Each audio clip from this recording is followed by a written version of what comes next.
Καλώς ήρθατε σε άλλο ένα 2 κοκτέιλ σε 2 λεπτά με τον Χρήστο Αξαρλή Και το Μιχάλη Μαβαζής. Είμαστε εδώ σήμερα για να δούμε το απόλυτο ελληνικό κοκτέιλ. Και τι πιο ελληνικό βεβαίως από τη μαστίχα. Άρα Ένα μαστίχα sour λοιπόν θα φτιάξουμε σήμερα. και βεβαίως μια παραλλαγή. Θα χρησιμοποιήσουμε ποτήρι Capita Nosing Glass, το οποίο θα το παγώσουμε, διότι θα σερβίρουμε το κοκτέιλ μας χωρίς πάγο. Η διαδικασία μας θα είναι shake 20 ml ασπράδι αυγού, 30 ml φρέσκο χυμό λεμόνι, 20 ml σιρόπι ζάχαρης, 2 ντάσα κοστούρα bitter και 60 ml μαστίχα σκήνος.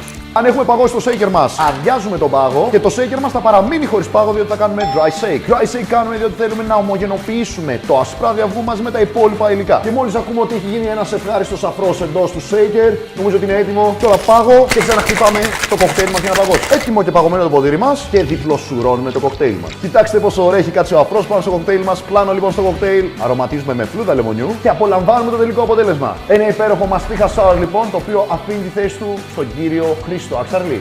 Σαλού. Πάμε λοιπόν να δούμε μια πολύ ωραία παραλλαγή του σκήνο sour. Θα κάνουμε shake τα συστατικά μας λοιπόν. Θα ξεκινήσουμε με 20 ml παστεριωμένο ασπράδι αυγού, 20 ml σιρόπι ζάχαρης, 30 ml φρεσκοστημένο χυμό λεμονιού, 30 ml σκήνος μαστίχα spirit, 20 ml Aperol. Τελειώνουμε με 10 ml St. James Rum Agricole. Αφού συνθέσουμε τα συστατικά μας, κάνουμε dry shake και μετά κανονικό shake, όπως ακριβώς έκανε ο Μιχάλης. Εγώ σίγουρα 2 χέρια για να βάζω παραπάνω δύναμη. Προσθέτουμε πάγο και κάνουμε κανονικό shake. Σερβίρουμε σε ποτήρι μπαμπού και σουρώνουμε στο ποτήρι μας. Απογεμίζουμε με 3 cents grapefruit soda. Γκαρνίρουμε με φλούδα λεμονιού.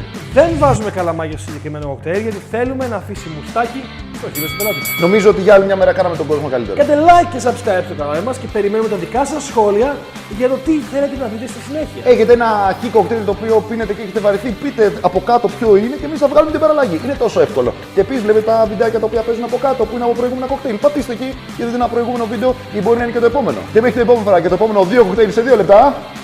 Ciao.